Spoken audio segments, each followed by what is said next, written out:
أهلا بكم مشاهدينا الكرام في حلقة جديدة من برنامجنا وبرنامجكم الحضيرة. هذه المرة ولا زلنا في الأراضي الاسكتلندية مع مزرعة جديدة وهي مزرعة هيريتاج فالكون. حياكم الله في هذه الحلقة الجديدة.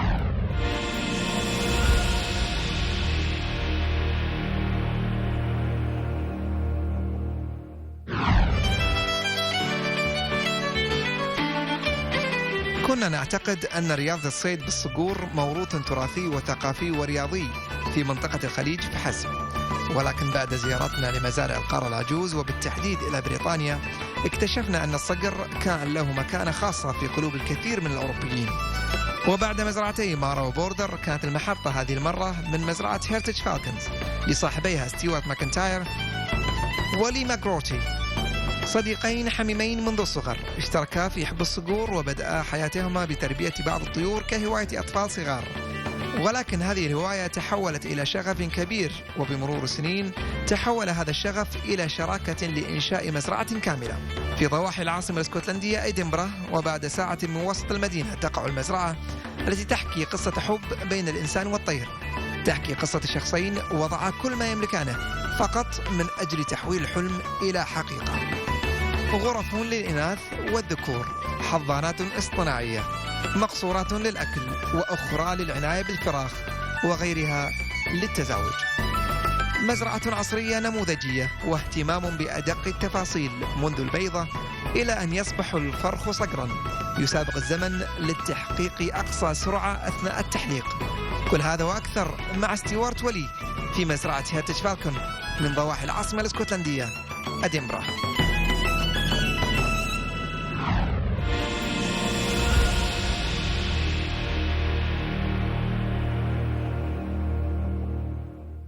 Thank you for having us in here in this farm.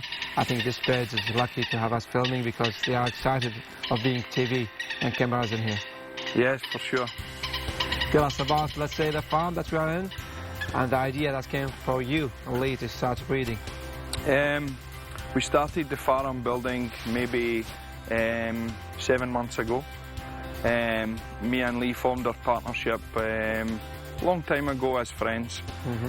We are both falconers for many years, and it's been our passion. So as we developed our falconry career, from stage to stage, from flying hawks and then to falcons, we wanted to take it a little bit further and get more to the grassroots of production and nature and everything. Here in Scotland, we cannot take the birds on the wild take license. Okay. So we decided we need to look at creating our own.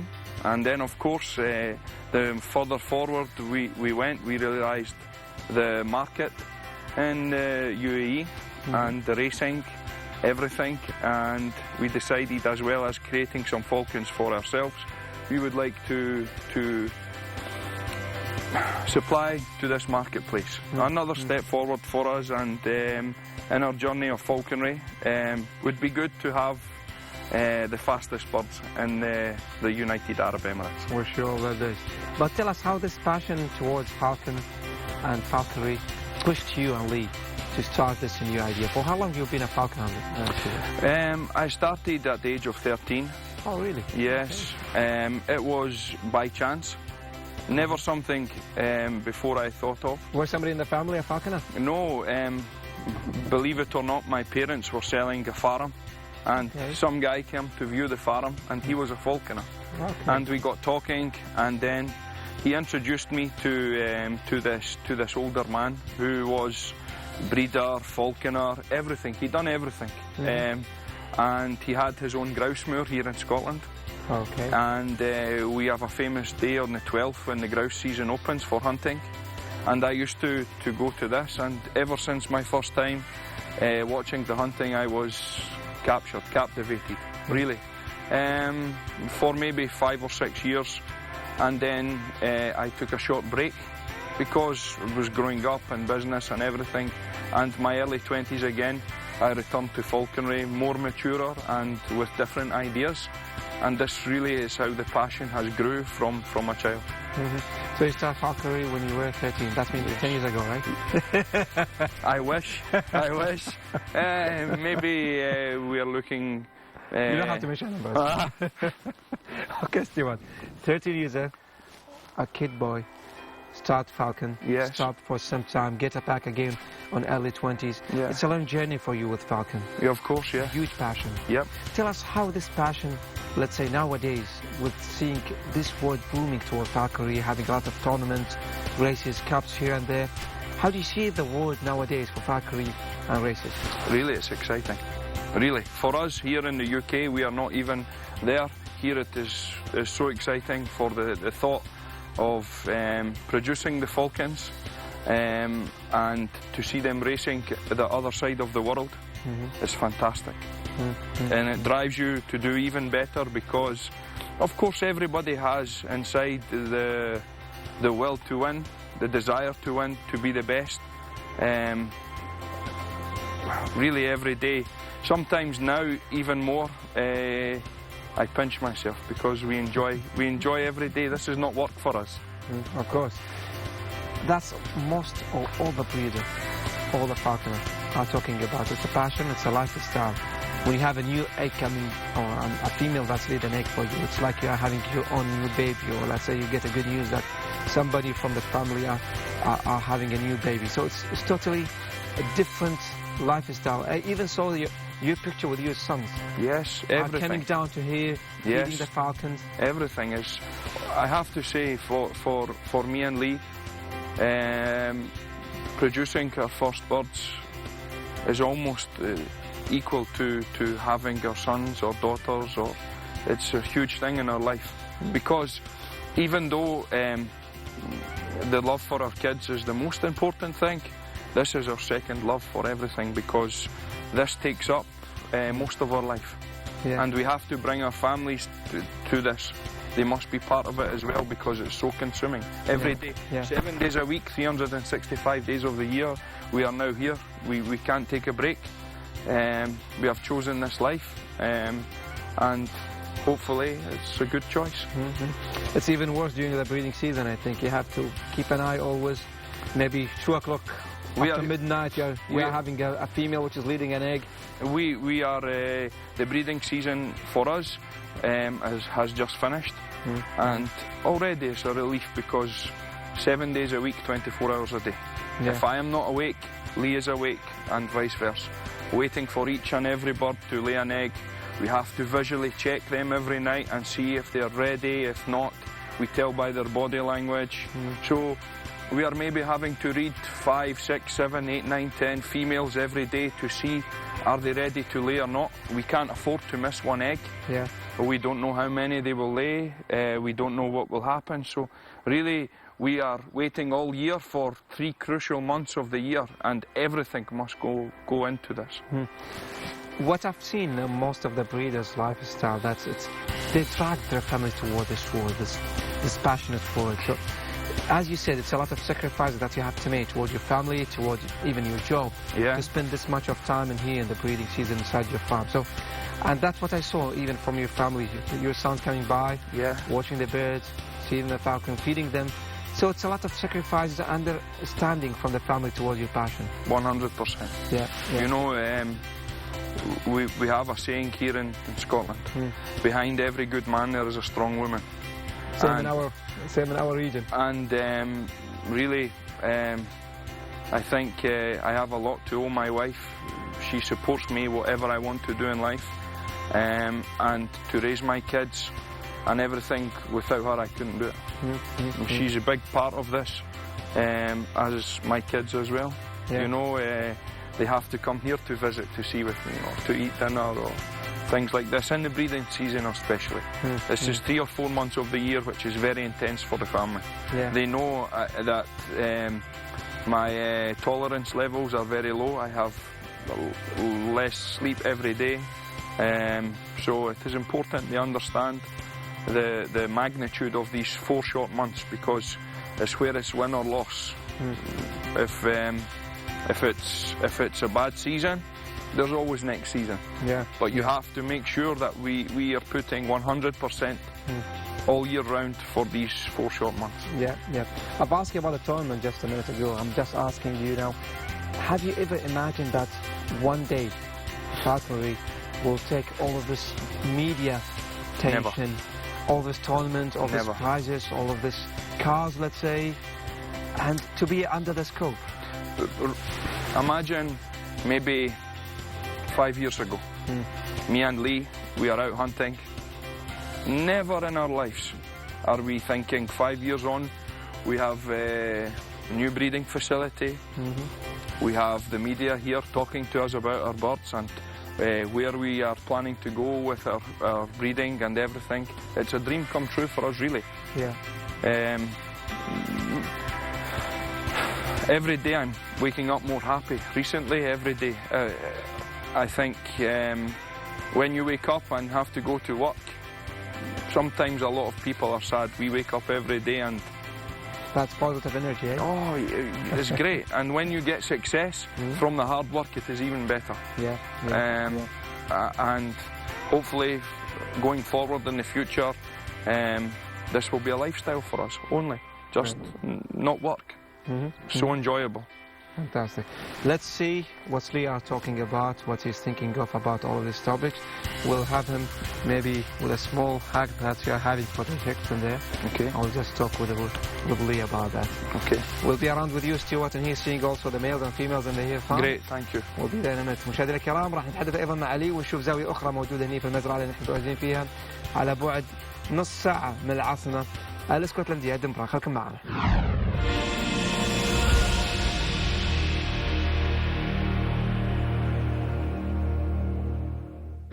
Lee, thank you for having us in here. You're welcome. We just spoke with Stuart about many things. He gave us some secrets. We'd like to ask you about that. All right. What a great place, great nature in Scotland. Thank you. And the great job that you've done in a few months, I believe. Yes.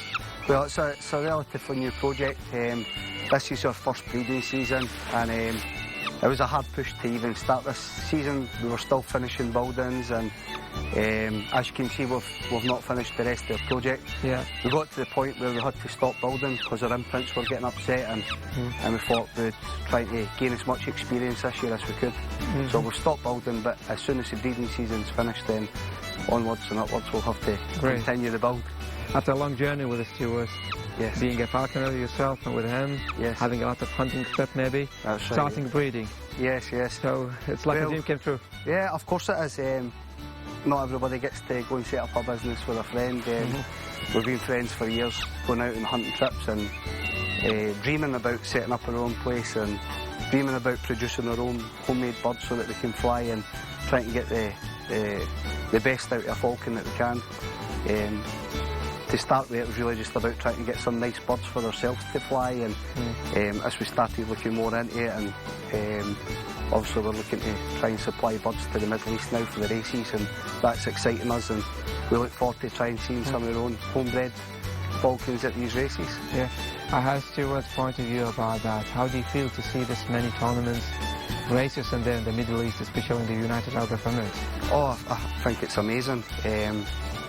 Like most of the things that they do in Dubai and Abu Dhabi and the United Arab Emirates, it'll be put onto a very high standard, and it'd just be nice to see your birds flying in this sort of class and in tournaments of this standard. It's amazing to think that a small project in Scotland that we could have birds flying over there within the next 2 or 3 years.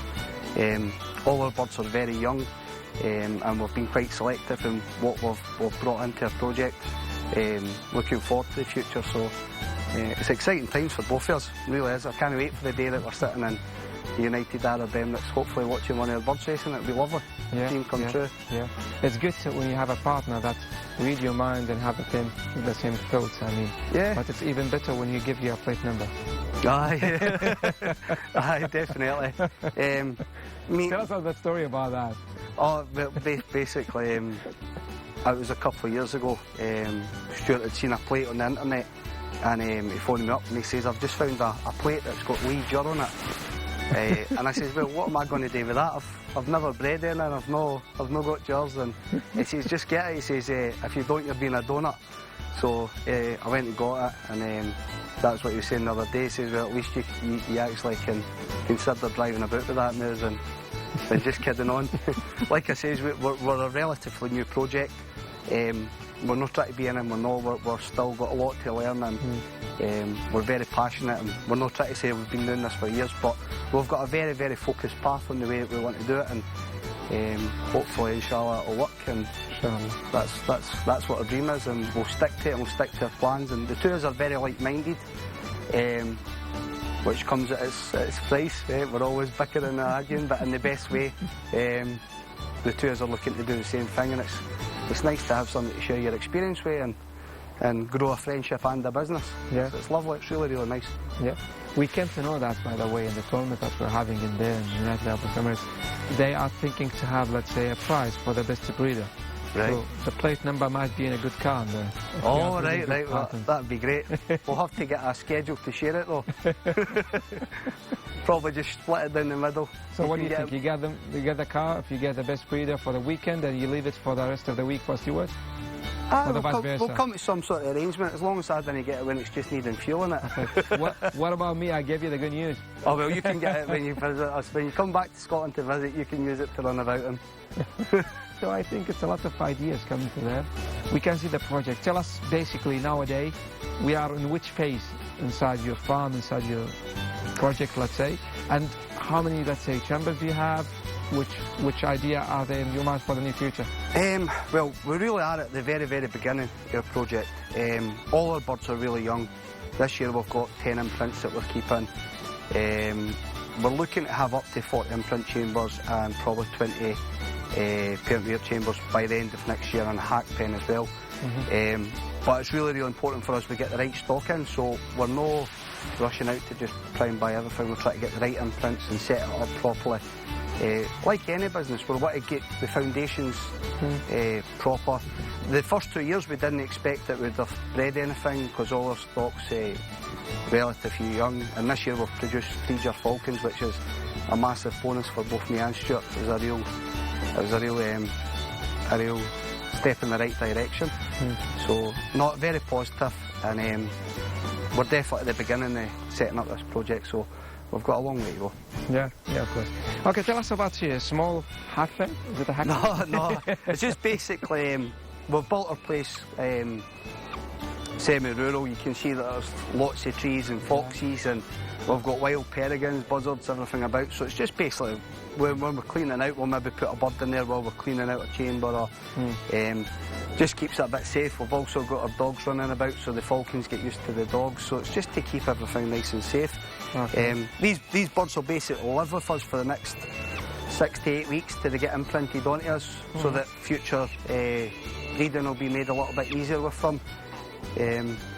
So we've got our work cut out. Although the breeding season's just finished and everybody's quite relaxed and it's good, this is the next part. This is what we're going to spend the next 3 months training and flying these every single day, just to get that bond with them, so that when it comes to breeding in 3 years' time, that inshallah they'll be ready to produce some champions. Which type of bird is it? This is a female pure peregrine. Peregrine. Okay, great. It's about between 3 and 4 weeks old now, and we're really, really happy with the size yet and where we got it from. And lucky you're on TV. Okay. And the vocal's good. It's good for us as imprints. That's what we want. What does it mean, let's say, if she's having a good vocal? It's just she's healthy? Yeah, she's healthy. She's imprinting onto us. She's comfortable round about us. She's not too shy and timid. Obviously, for the races, we've got to have parent-reared stuff. So we've got some Falcons that have babies in with them now, and they won't see us, so they won't imprint onto us. They'll just be to sell on to the United Arab Emirate market. But for the future breeding stock, this is what we must do. We must imprint them. How long do they spend in here? Well, they actually spend... Is it a daily program, let's say, for the small checks, or...? To be honest with you, they try to spend as much time with us as we can. When we're in the caravan, they'll come into the caravan. When we're in the office, they'll be in the office. When we're preparing food or wherever we are on the site, we try to have the birds with us. Just to spend as much time with them and put the time in, just like a child. We want to put as much time into them when they're young, so we can bring them up to imprint onto their environment. I see. So and with us. Great. Good fun. This will look to be nice. Great. Yeah. It'll be nice in another 4 or 5 weeks when we've got them flying in. Of course. Got it'll be full of feather. Fully feathered and cleaving the skies of Scotland. Great. I spoke with with Stuart just a minute ago about how this passion dragged the whole family toward that, and I told him it's need a lot of sacrifice from the family to understand, to give you the time to just spend with falcons, and even for your family to come by and to see the falcons themselves. Yes. Well, like most breeders, it is difficult. We're away from our families. We spend a lot of time here. We've been sleeping on site 7 days a week since the breeding season. So I have a little boy, Harris, and a little girl, Emin, and my wife as well, Fana. So they always come by and see us and try to spend as much time with us. But it is difficult. We miss out on a lot. But we try to get our kids involved, and my son and Stuart's sons are always up here helping, feeding birds, and always up playing with the dogs and playing with the falcons, and just try to make it a family type business that we can all be involved in. And we get a lot of support for our family, and really lucky we're wives and partners. It's good. It really is a team. Everything about this place has got to be a team to make it work, from the help that we get from Danny, who helps here. He helps clean up, he helps prepare food and run the place. Me and Stuart have to help each other daily. Our wives have to help, our kids have to help. So it really is. It's a right good team effort here. Fantastic. So it's not just down to me and Stuart. It's down to a lot of people. Stuart said, like, a couple of years ago, you were sitting together, and he was imagining, like, in a couple of years' time, like, we will be recognized by the TV, we will be doing something big, people will start to know us. And maybe at that moment, both of you were not sure this will happen. Did you imagine that one day a TV will come here to talk about your successful story? Crossing the whole continent from the Middle East coming to here. It's surreal. It's very surreal, and we feel honoured and blessed that this has happened. The two of us have got dreams, and we're hard-working people, so I had no doubt that eventually we would set something up and try and make a success of it. Two of us work very hard at whatever we do, so it's a dream come true, but it's surreal to think that there's people coming over from the United Arab Emirates to speak to us about our birds, and we're just a small project in Scotland with big dreams. Your ambition is big and your dream is big, so no matter the stages right now, it will be something huge in the future because you are having the dream. Yeah, and like for both me and Stuart, it's about doing nice business, meeting nice friends, having a nice standard of living. It is our job, it is what we want to do for the rest of life, so we want to have a nice standard of life, but we want to meet friends, we want to go to races, we want to see our birds racing. It really is a lifestyle. It's a lifestyle that we've chosen, and it's a great lifestyle, and we're really thankful for everything we've got. And like I says, we're at the very beginning. We're not trying to say that we're big breeders, because we're far from it. But we've got big dreams and big plans. So God bless you. Inshallah, you achieve all your dreams. Inshallah. Thanks very much. And this is the last question in this segment. Yeah. Yes. Stuart was saying it's not a good deal for me to have a part of the car. Any answer from you? You can definitely get when it's needed filled up for fuel and stuff like that. That's a good one. Thank you very much for coming. Thank you very much. We'll just complete our tour in here with you, with Stuart talking about the chambers, seeing the males and the females. Lovely. That'd be great. Of course. You are on TV, lucky you. Okay. Famous, and hopefully some of its babies will be on the TV in next week or year. إن شاء الله. We're looking forward to that. مشاهدينا الكرام، زاوية أخرى لا زلنا مع لي وستوارت وحديثنا عن المزرعة الموجودة هنا على بعد نص ساعة من العاصمة الاسكتلندية إدنبرا. خليكم ويانا.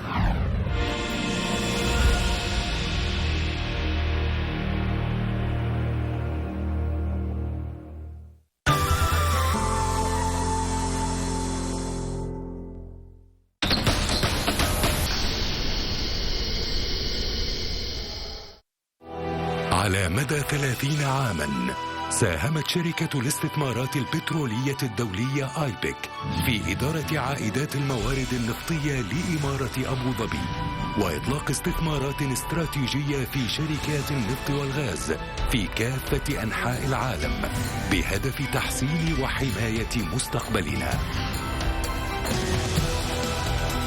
نحن فخورون بآيبك وفخورون بأننا أنشأنا في أبو ظبي صرحا معماريا بارزا احتفالا بإنجازاتنا. آيبك، تمكين مستقبل أفضل.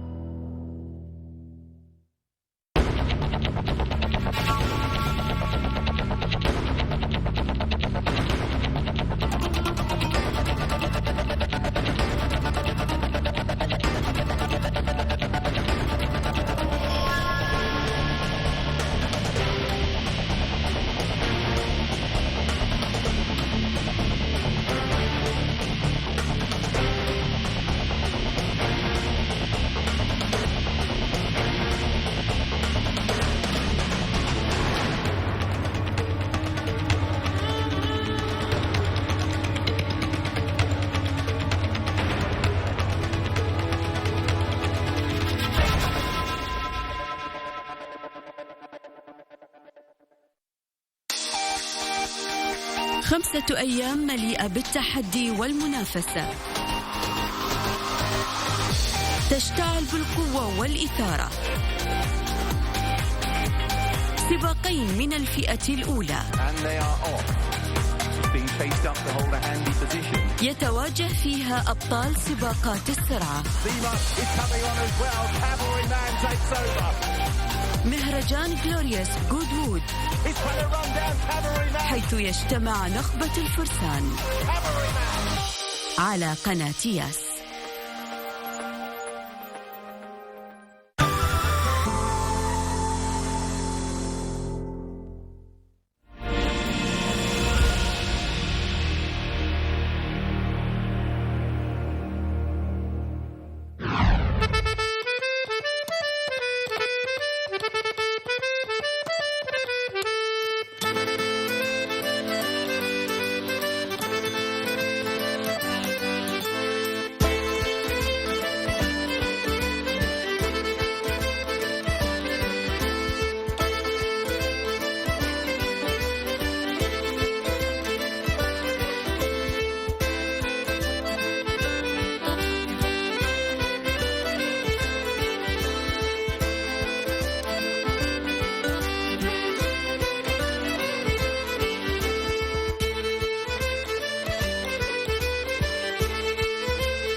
So Stu, we are here in the chambers, we are having a few birds, let's talk about them. So the first chamber in here, what is it? This is a Welsh peregrine. Welsh, okay. Selected bloodline by me and Lee. We looked for these birds for some time. Okay. Originally the breeder of these birds sold to the Qatari royal family, and they were used for hunting houbara. Okay. Extremely successful in pursuit flight. They were very fast and strong on the wing. They have very broad chest and their shoulders are set very far back. There's perfect wing load on them for speed. I see. And power. So one of the lines we looked for to produce the GXP. I see. Great. Basically, Stu, in this chambers, what are the main factors that you are trying to keep? I think everything from the floor to the ceiling, even the buildings, everything. We're looking for the quality, proven birds in the field that we can transfer over to the racing. And for other people, we have gained experience and the subspecies and the types of peregrine, shape, size, formation, everything. We have found out which we would like to try and concentrate on for ourselves. And okay, it's a long journey, so 3 years at a time, because when we bring new blood in, we will wait for 3 years normally for the female to lay. Bloodline, to another product that you're going to get. And most of the imprints that we have brought to the project, we buy in pairs, so we always buy 2 females. Okay. This is very important. To have them in pairs? Yes, to have them in pairs for 2 reasons.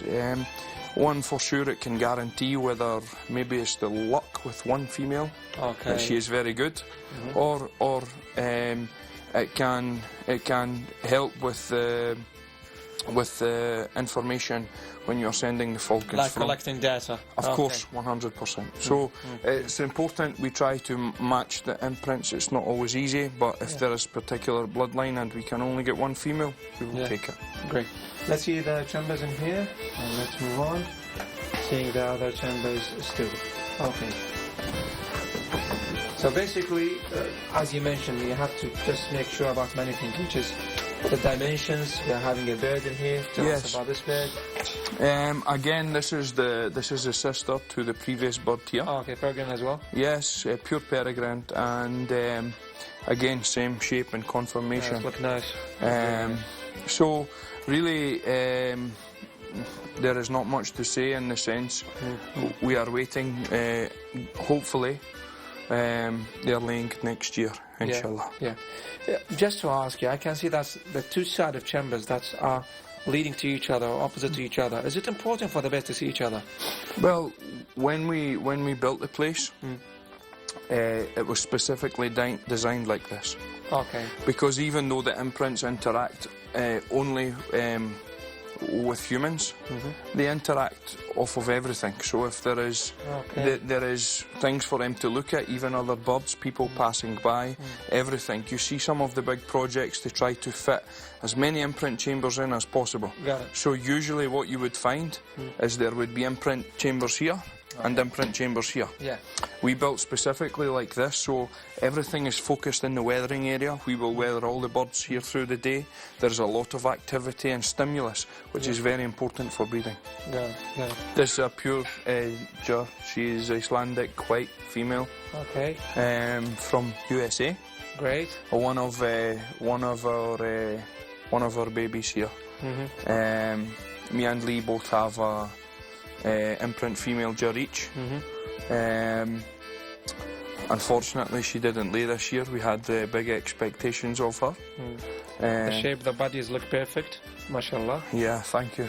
Yeah, it's perfect. I love, honestly, the white birds, especially with this type of feather. They're looking very nice. Really good. Having the end of the wings in a black, look great. It's look great, mashallah. She is a good specimen. She is the right shape and size. She's flying over 1,800 grams. Mashallah. We flow both of the Jurs before we put them in for breeding. Brought their weight down and built them back up, and she was exceptionally powerful flyer. I enjoyed her very much. Great. So here we are having the feather. That means that she's already in a molding. So yes. She drop already, or she fall down to feather. Yes. Waiting for the third one. No, she is now heavily molting, and we place the feathers here in the breeding season to indicate the molt has started. Okay.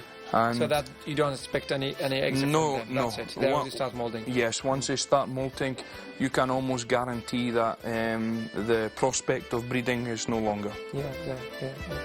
Let's have a walk again, seeing what else in here. Lovely birds, mashallah. She's, as you mentioned, sweetheart. Yes, she is lovely. Yeah, great.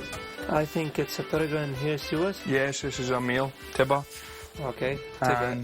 And he was brought in from a breeder in UK. Okay. As a gift from Lee. Okay. This specific line of peregrine has some Fijian and Natam bloodline. Doing very well in the racing at the moment. Mashallah. And very distinctive bird, very dark front, dark back, dark cap. It's very nice. I imprinted him from 14 days old. So Stuart, as you mentioned, it's a Tibet diesel that starts with you for a long time. Yes, from 14 days old. He is now approaching 1 year and his first molt. He was flown very hard his first year. Me and Lee, we tame hacked. Tame hacked means to fly the imprint peregrines and let them do as they please. Okay. So we put them out for 3 or 4 hours per day and let them fly around the sky, build muscle, and it's like a wild hack. Yes, the same. Only we bring them in before we leave, just to ensure their safety, basically.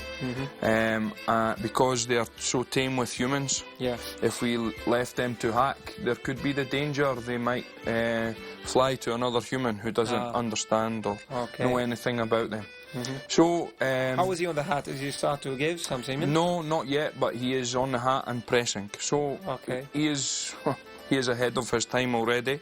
This year, once he has finished his molt, he will be taken for hunting trips. I see. Me and Lee are going to take both the male and female for grouse this year.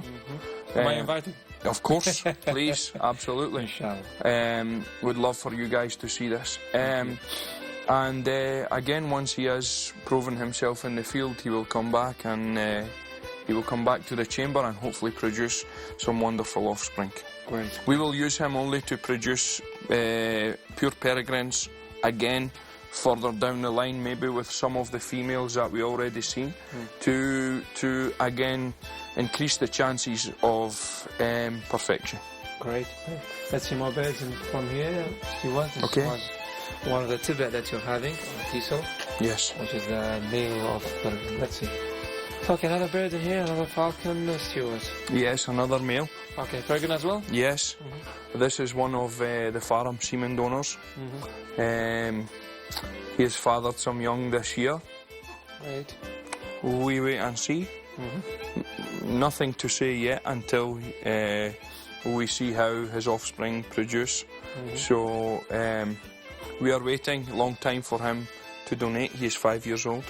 I see. Probably because we didn't have him from young and imprinted him by ourselves.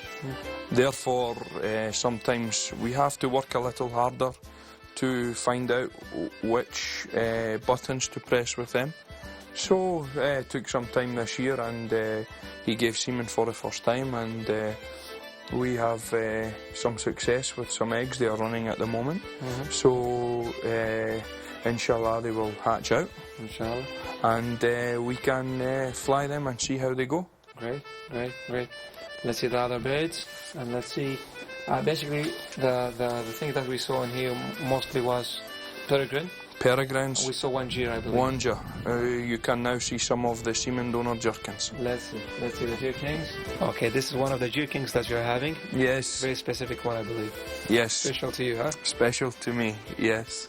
He has a bit of history, and yes, let's just say we know his genetics already in the racing, and hopefully he will produce some fast GXP.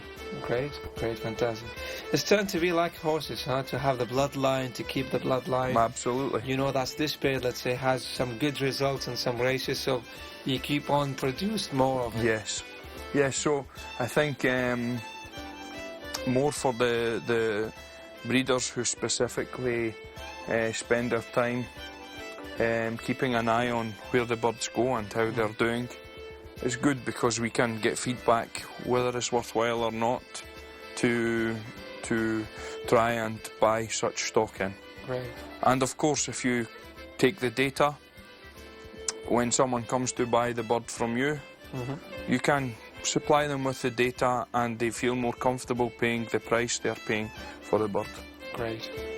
So that was our journey in here in this chamber, Stuart? Yes. Let's see the other chambers, but with Lee. Of course, yeah. Okay. Thank you. So, and then we'll just compete, your side and Lee's side. Which chambers are the best? Well, I think, hey, I don't care who's winning as long as it's coming from the farm. Of course. Thank you, Stuart. Thank you. مشاهدينا الكرام، هذا جزء طبعا شاهدنا من الغرف، نشاهد الجزء الآخر أيضا من الغرف، ولكن ما عليه، خلكم ويانا.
Okay, Lee, we are on the other side, seeing the other chambers here. I believe we are having mother with some chicks in here. Yes, we've got a 10-year-old female gyr. She's raising a 10-day-old, I think it's between 10 and 12 days, female white gyr falcon. So we've covered up here so there's no association with food. Nice. Although the mum's an imprint, we can still go in and pass food to her, but it's the baby that's doing all the feeding. How many chicks are there? There's just one female in there. She actually had 3 this year, but we've decided to keep back 2 jerkins for a project. Me and Stuart think that it's really important that any good bloodlines that we've got that we keep back. So we're probably a little bit silly, but we have a lovely grey jerkin from really good American bloodline.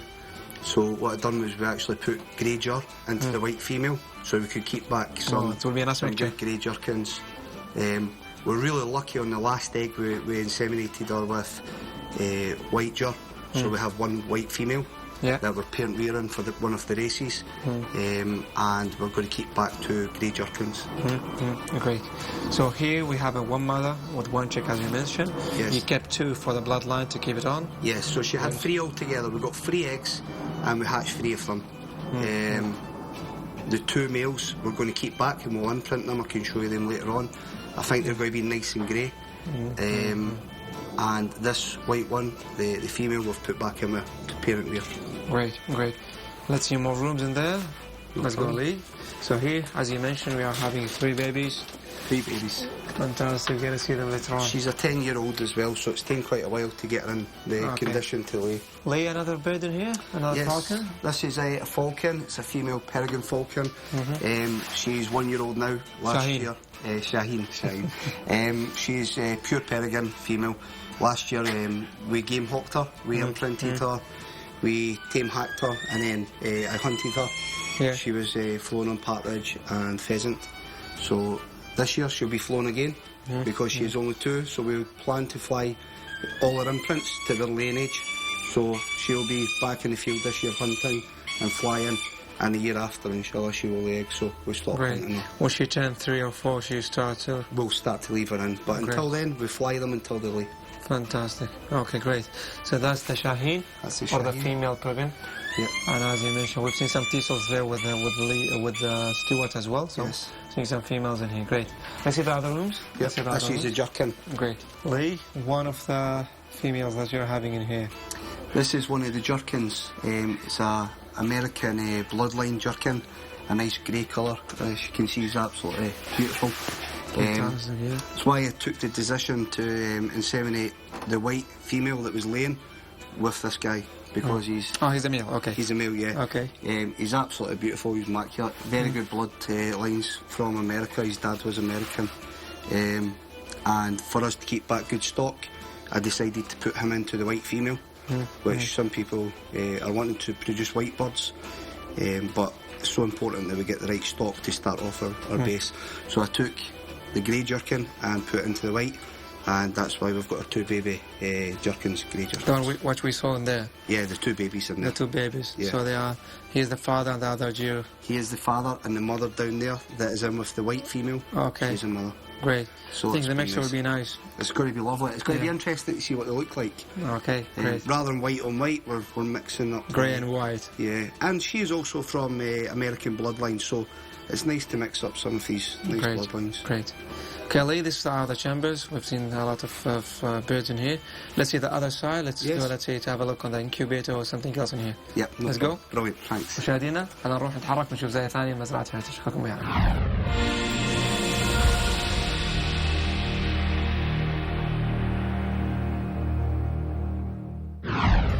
Stewards, we're inside the incubation room. Tell us what's happening in here. Okay, once the birds have been inseminated, we hope the eggs are fertile. So with most of the imprints, they get taken away and replaced sometimes with dummy eggs, and they're incubated from fresh. So we use this incubator. This is a contact incubator. This mimics the female is brood patch. If you see down here, we can see the eggs in the incubator. Okay. The bag is on top of the egg, giving the contact and the heat. So this replicates the mother. As if it's like a real mother laying on egg. Yes. Okay. Now, the important thing is the first 10 to 15 days. is called setting the egg. So we use this machine here to set the egg for the first 10 to 15 days because this is the most important time for incubation. This is when the life starts. So the embryo begins to develop and grow. The veins and cells begin to form. So the most important thing is that this is uninterrupted for 10 to 15 days.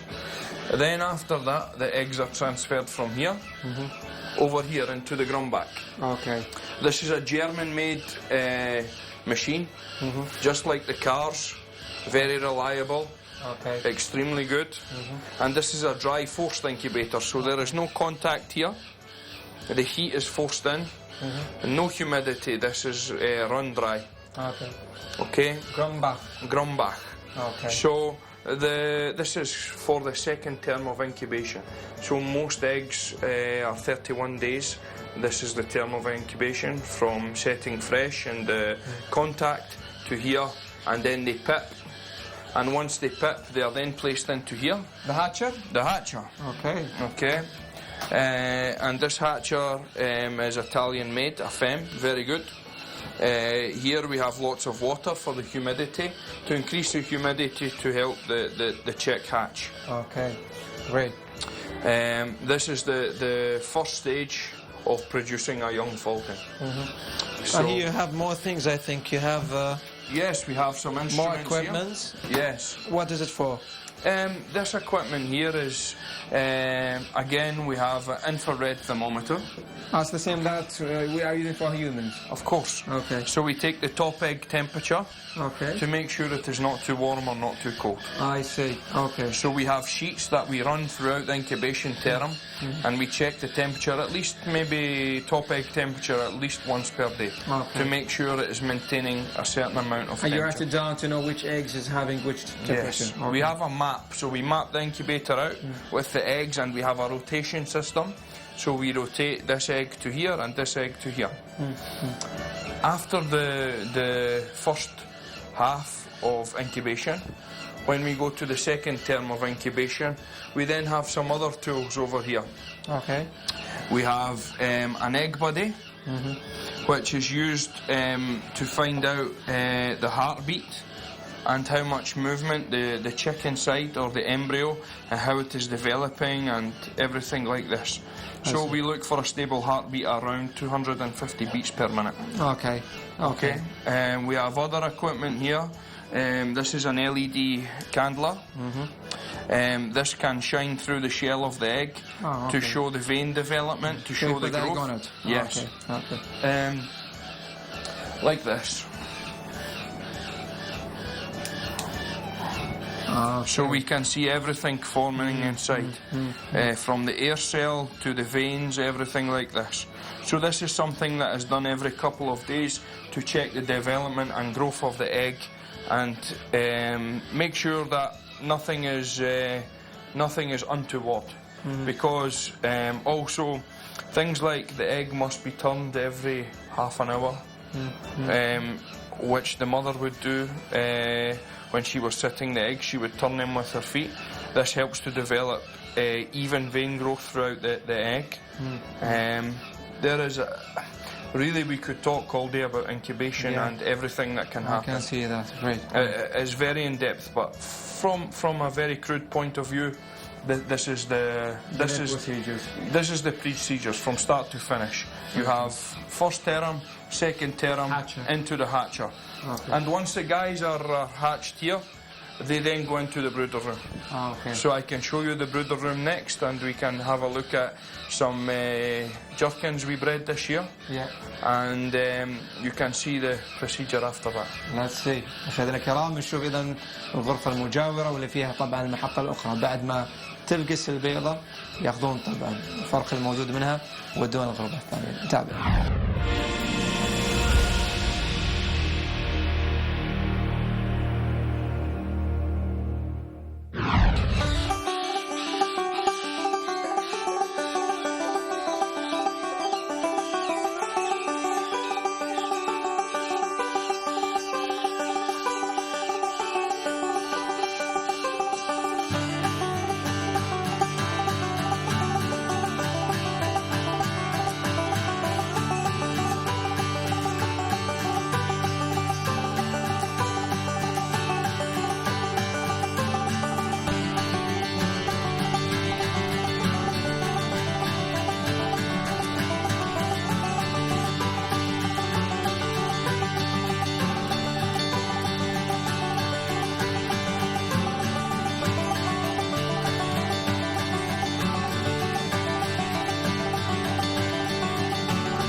Okay, so what's behind the brooder? Yes. The brooder room is set up similar to the incubator room. Everything is insulated. We have extraction fans to exchange the air. For the air ventilation. Of course, very important to promote fresh air around about these hot machines. So, we left from the hatcher. Okay. And now we are having a baby chick, let's say. We have a baby chick that is maybe 4 hours old. Okay. Okay? Where they go? They go first into here. Okay. And it is set at a temperature of 36 to 36.6. Okay? The chick is then allowed to dry off in here because it's still wet, and we wait for it to pass its first mute before it gets its first feed. Okay. So it will stay in here for a couple of days, maybe 1 or 2 days at the higher temperature. Once it's started to pass food and it's started to show good signs of being nice and strong, we will then move it into the other brooder. The bigger one, again. And the temperature is much lower again this time. Okay. Okay, so we basically need to make sure the chick is strong, it is eating well, and then we move down. Eventually, we put them under the heat lamp. Okay. Okay, so the guys, to start with, this is raised straight up, and they get heat from the lamp and each other. But they can regulate their own temperature. They can move closer to the light if they are cold, or further away. Yeah. I maintain a steady 25 degrees in the room all the time for them, so no matter if they are closer or farther away, they will never get too cold. I see. We must still help them regulate, like kids when they're running outside just with the t-shirt, and you say, put your jacket on. Yeah, got You it. need to still care for them till they are a little bit older. Of course. Yeah. And the percentage there, I think it's for humidity. Yes. Okay, great. It's not humid here, it's very... Of course. It's very dry in here. Great.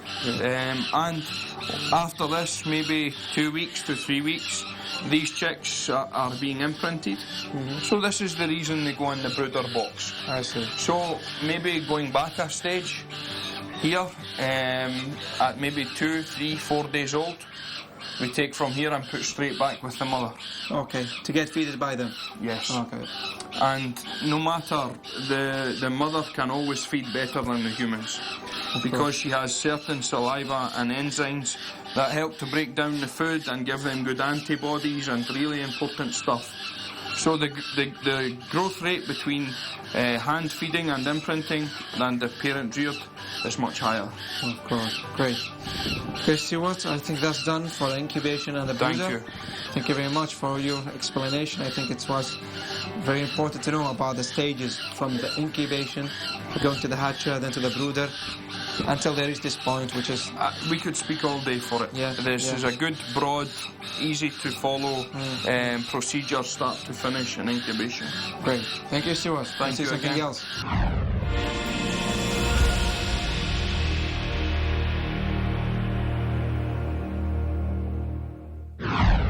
إذا مشاهدينا الكرام، كانت هذه زيارتنا لمزرعة هيريتاج فالكون.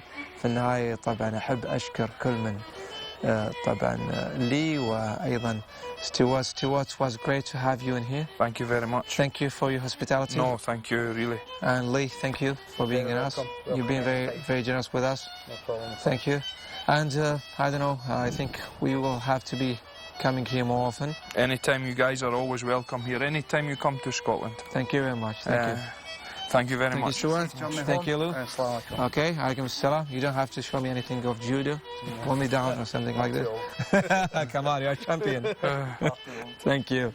مشاهدينا الكرام، طبعا نشكر السيد ستيوارت ونشكر ايضا السيد لي على ترحابهم في هذه المنطقة الموجودة التي تبعد نص المسافة وتبعد تقريبا نص ساعة من إدنبرا العاصمة الاسكتلندية. استضافونا في مزرعتهم واللي هي طبعا كانت موجودة معكم هيريتاج فالكون دائما عبر قناة ياس. انتهت حلقتنا لهذا اليوم، نلقاكم إن شاء الله في الأسبوع القادم، إن شاء الله نشوفكم قريبا. مع السلامة.